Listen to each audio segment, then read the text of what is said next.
Hello! Bienvenue dans cette nouvelle vidéo. Aujourd'hui, j'ai l'immense plaisir de te retrouver pour parler de l'article 11 du RGPD. Cet article que je trouve on n'entend pas assez parler. Pourtant, je le trouve plutôt mignonnet. Donc, écoute, je suis heureuse de pouvoir éventuellement te le faire découvrir aujourd'hui. Article 11, traitement ne nécessitant pas l'identification. Si les finalités pour lesquelles des données à caractère personnel sont traitées n'imposent pas ou n'imposent plus au responsable de traitement d'identifier une personne concernée, celui-ci n'est pas tenu de conserver, d'obtenir ou de traiter d'informations supplémentaires pour identifier la personne concernée à la seule fin de respecter le présent règlement. Lorsque dans les cas visés au paragraphe 1 du présent article, le responsable du traitement est à même de démontrer qu'il n'est pas en mesure d'identifier la personne concernée, il en informe la personne concernée si possible. En pareil cas, les articles 15 à 20 ne sont pas applicables, sauf lorsque la personne concernée fournit, aux fins d'exercer les droits que lui confèrent ces articles, des informations complémentaires qui lui permettent de l'identifier. On va foncer directement en considérant et on fera un petit récap après.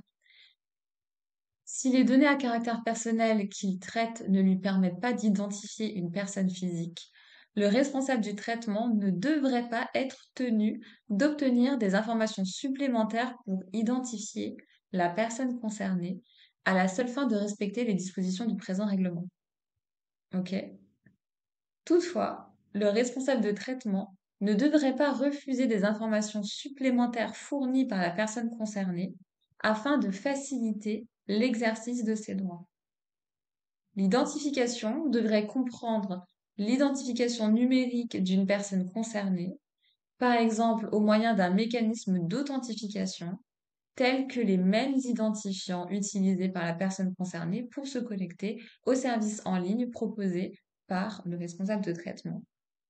Évidemment, les articles Casanova sont les droits du RGPD. Le droit d'accès, le droit de rectification, le droit d'effacement, le droit à la limitation du traitement et le droit à la portabilité. Donc en fait, cet article 15, il nous dit que si on ne sait pas qui est l'humain euh, pour lequel on traite de ces données, si on n'a pas moyen de l'identifier, a priori, on n'a pas besoin de respecter le RGPD. C'est comme le coût des données anonymisées. Si tu as une base de données et que tu n'as aucun moyen de les rattacher à un humain, tu n'as pas besoin de respecter le RGPD. Parce que le RGPD, il t'aide à protéger des données qui sont rattachées à un humain. Mais s'il n'y a plus ou aucun moyen de rattacher ces données à un humain, tu n'as pas besoin de respecter le RGPD. Donc c'est pour ça que j'aime bien dire à mes prospects, ceux ceux qui sont prospects avant de devenir clients, le meilleur moyen pour toi de ne pas te prendre la tête avec le RGPD, c'est de ne pas utiliser de données qui identifient un humain. Alors évidemment, c'est très très facile à dire, et c'est un peu moins facile à faire parce que effectivement, a priori, un business est forcément en relation avec des humains, que ce soit des salariés, des partenaires commerciaux, des clients. C'est bête, mais c'est vrai. Donc, c'est mignon hein, de dire ça. Hein. T'as qu'à juste pas utiliser de données qui identifient un humain, oui, mais on reste un peu plus délicat que ça. Donc en fait, cet article, il dit ça. Et il dit aussi que tu ne peux pas, en tant que responsable de traitement, refuser de recevoir des informations supplémentaires euh, afin de ne pas avoir à respecter le droit d'accès, le droit de rectification, le droit à la limite de traitement et le droit à la portabilité. Tu peux pas dire je refuse d'exercer ces droits, je refuse à l'humain de répondre à ces droits-là sous prétexte que je n'ai pas assez d'éléments permettant de l'identifier. Les droits du RGPD, comme tu le vois dans cet article, sont plus forts que les dispositions dont peut bénéficier le responsable de traitement. Et ça, on l'a déjà vu dans les précédentes vidéos.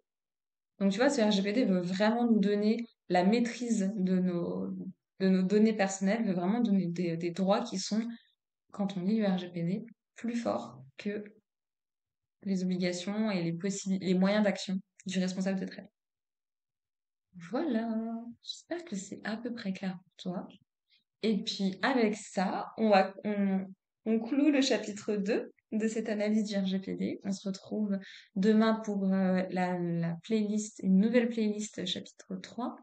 On va découvrir les droits de la personne concernée. Ça nous fait une magnifique transition évidemment. Et puis bah voilà, j'ai hâte. Bisous bisous, passe une belle journée. Bye bye.